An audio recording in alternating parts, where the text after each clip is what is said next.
Reagan came and said it was morning in America, and therefore we don't have to worry about hanging our heads down as Americans. Let's be proud. Let's be greedy. Let's make money. Let's go into business because corporations can solve everything. So yeah, we were pretty pissed off, and I took some time and I just started watercoloring, and there was this image of a cruise ship buffet that I saw, and I said, "That's interesting." So, I took the concept of these tuxedoed people standing in a buffet line, waiting to serve themselves, and I said, "Let's do something else with this." So instead, I I drew the buffet line of the people on at the table, and the one single thing they were helping themselves to was the planet. 5, 6 years later, after the painting was done, I went to Rodessa Jones's first Medea project. Reality is outside the window, and I sat in the theater stunned, and that feeling of having some kind of electrical energy running up and down your spine, and it fuses it. It's, I guess they would call that Kundalini, and a connection with your highest creative self.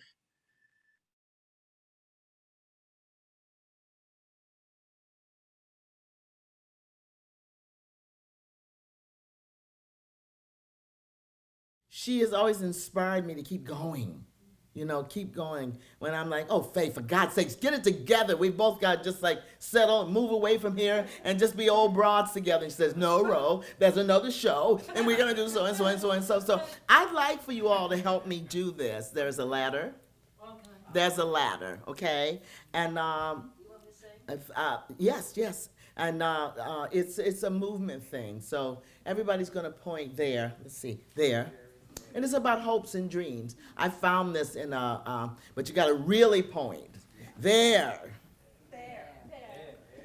is. Let me see it. Is a ladder that you are longing to find that leads you to a higher ground. There is a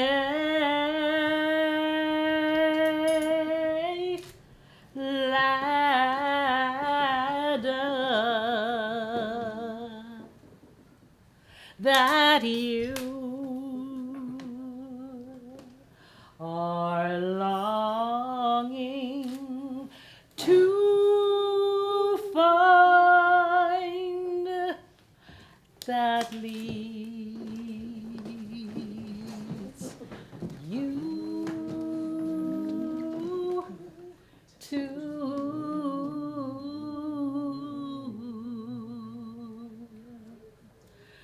a higher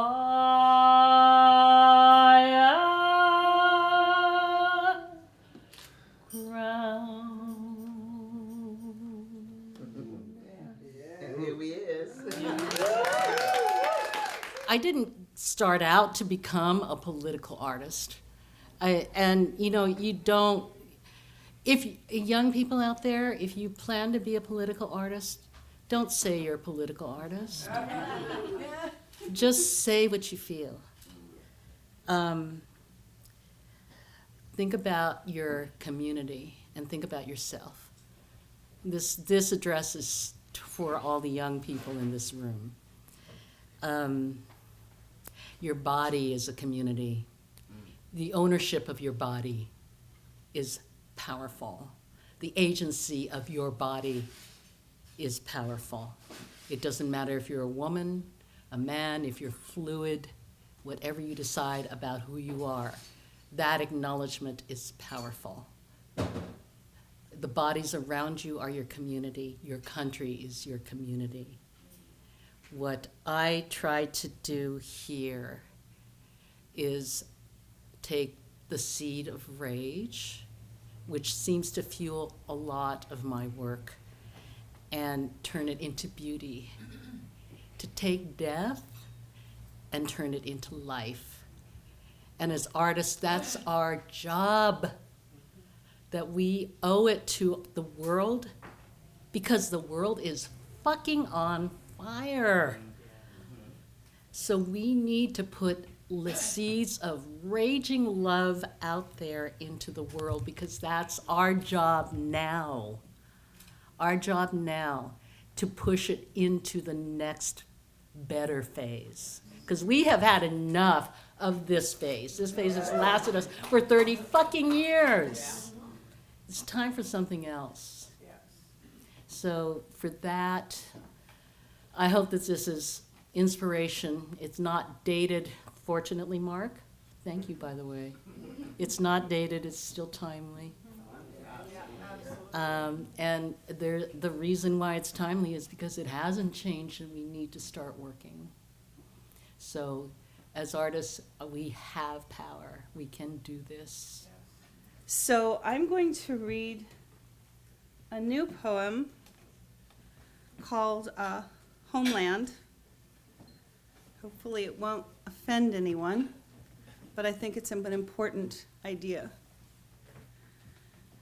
The U.S. president nobly clamors to harbor Ukrainian refugees, while caged or waiting Guatemalan, Nicaraguan, Salvadoran, Honduran refugees languish at our own borders. And all the refugees from all the countries that we have invaded, governments overthrown, dictators installed, we abandon like candy wrappers on tombstones. And our very own refugees are dumped in the streets, swept and pushed around our very own cities to fend off rats and garbage. But those bombed out homes look so familiar. Shoes lined up at the door, white pianos among the rubble, refrigerators and dishwashers akimbo. We will harbor refugees wrought from Putin's terrorism, but not our own. We have the resources to feed the world, house the housed, heal the sick, but no. We pick and choose. We are selectively empathetic, stingy with our generosity, except for the country that mirrors ours.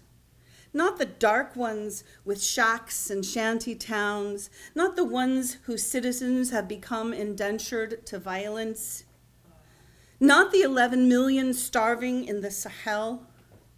No, let's not show too much love. If all land is homeland, why is it so hard to live here?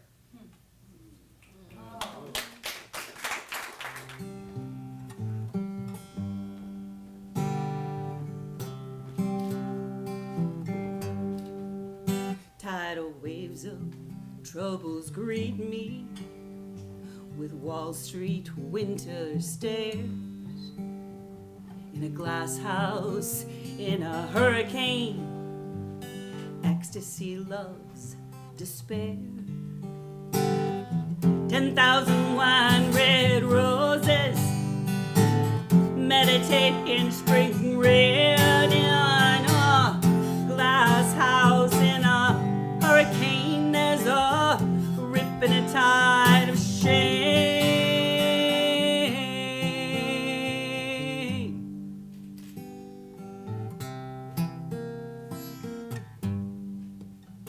I'm a victim of television wars and outnumbered Cherokee,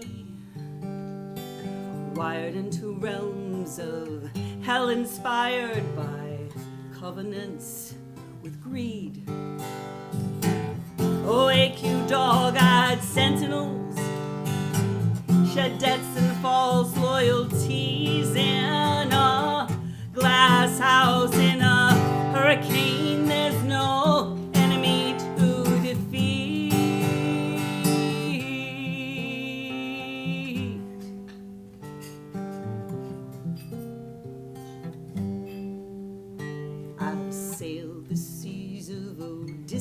has gambled penny ante dreams away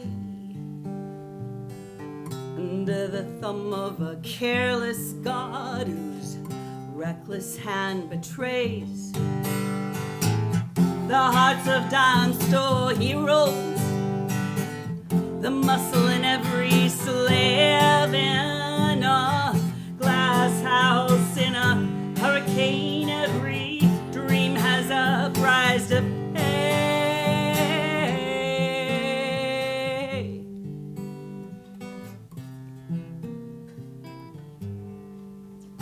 All these God-crazed seas I've traveled to, illusory harbors and kin,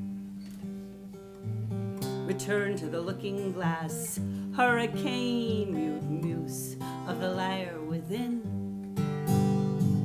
10,000 wide red roses, meditating spring red in a glass house, in a hurricane. There's a rip and a tide of shame. There's a rip and a tide of shame. There's a rip and a tide of shame. There's a rip and a tide of shame. There's a rip and a tide of shame. A lot of this show explores my family history, and it's a series of poems put together as one big show. So this is one of the pieces from it. When my mother first came to America, she left behind my father and 3-year-old brother to work in a hospital in Richmond, Virginia, where the only person she knew was the Peace Corps volunteer who stayed with her family when she was just a teenager. The East Coast is cold during the winter, and there are no blizzards in a rainforest. The first lesson a Filipino learns in America is how to find warmth. Back home, the president has consolidated his power and declared martial law. He says it's for the good of the country. The communists, he says, want to kill us. The Muslim extremists, he says, want to kill us. And only he knows what's best for the people. How do you say to your child, we'll see each other again? Just hold on. It won't be too long. When you can't be certain. My mother is a woman of great faith. Great faith is never acquired with ease. Each day is a mountain, and you carry the weight of distance behind you.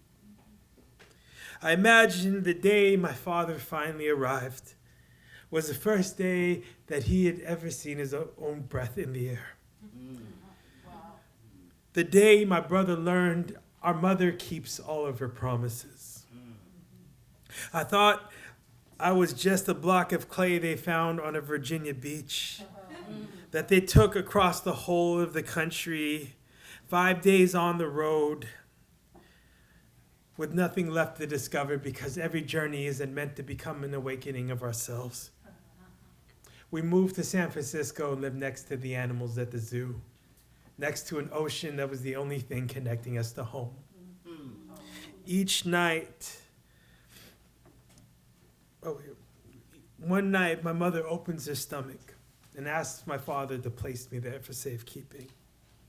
Every day, they'd coax the fires in her belly. At night, we listened to the songs of lost creatures, trying to make a home with so many living things that are far away from home. I wonder what it is like to give birth to a child who belongs to another country.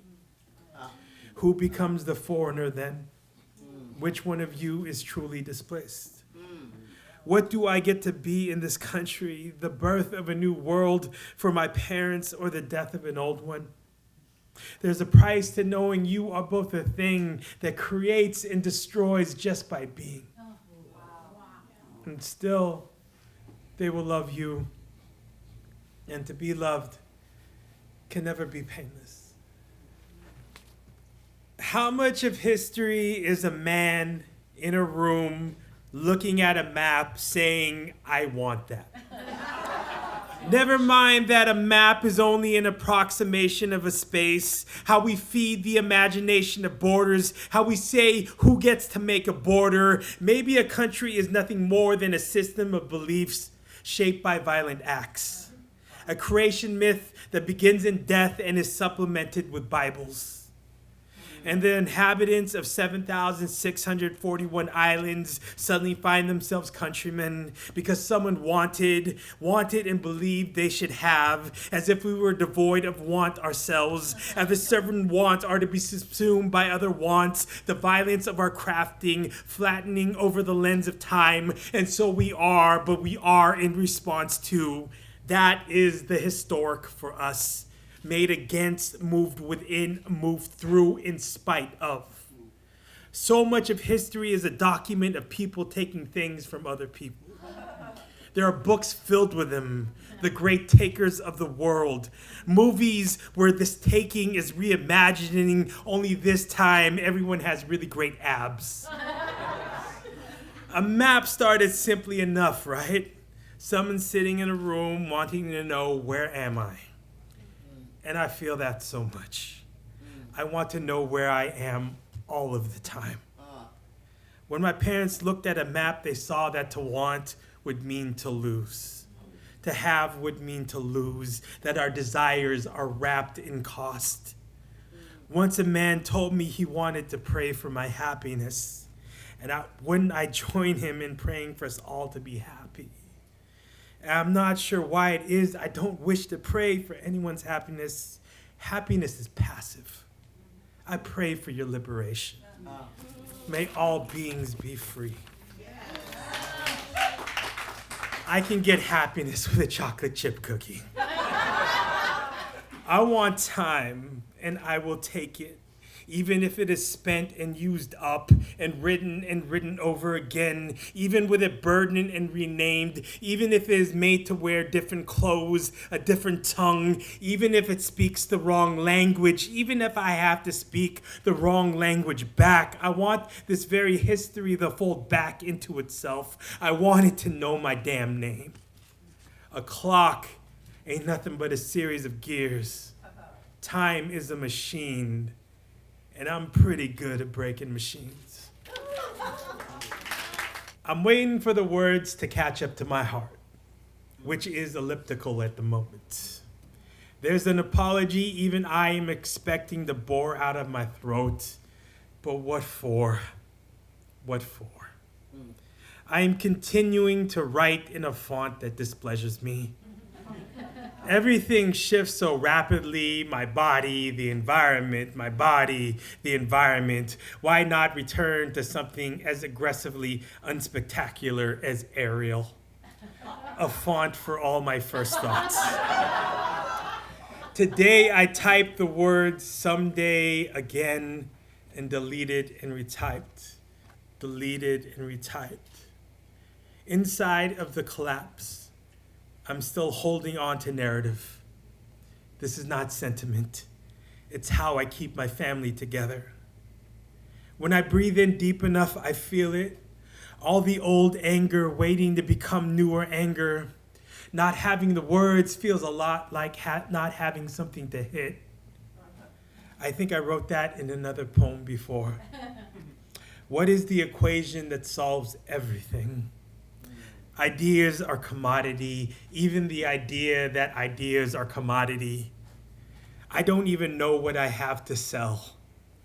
I spent my entire life living on a fault line.